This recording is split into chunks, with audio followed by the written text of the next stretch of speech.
Jakkanna alias SS Rajamouli direction లో బాహుబలి 2 ప్రారంభమైన సంగతి తెలిసింది. దాదాపు 250 కోట్ల బడ్జెట్ తో ఈ చిత్రాన్ని తెరకెక్కించేందుకు రాజమౌళి ప్లాన్ చేస్తున్నారు. అయితే సెట్స్ కు వెళ్లక ముందే జక్కన్న బోల్డంతా ముందస్తు కసరత్తు చేశారు. 4 నెలల పాటు ఇదే పనిలో ఉన్నారాయన. రచయితలు, art department team, set design team, graphics design team, cinematography team, action design team ఇలా అందరితో కలిసి జక్కన్న తన వ్యూస్ ని షేర్ చేసుకున్నాడు. ముఖ్యంగా యాక్షన్ ఎపిసోడ్ ని బాహుబలి 1 తో కంపేర్ చేస్తే బాహుబలి 2 లో పరాకాష్ఠలో ఉండాలన్న ఆలోచన చేశాడు.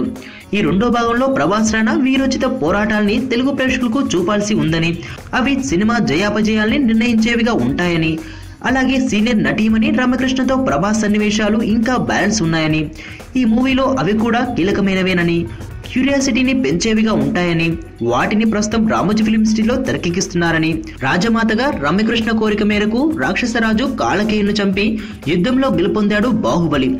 అతడిని రాజ్యానికి రాజుగా నిర్ణయించి పల్లాల దేవుణ్ణి సైన్యాధ్యక్షుడిగా నియమించింది రాజమాత శివగామి. ఇప్పుడు రెండో పార్ట్లో శివగామి రోల్ ఎలాంటి క్యూరియాసిటీని ఇస్తుందో చూడాలి.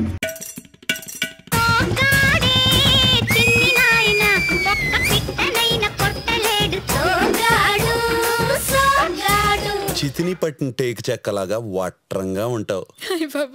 చేసిందంతా చేసి సిగ్గొకటి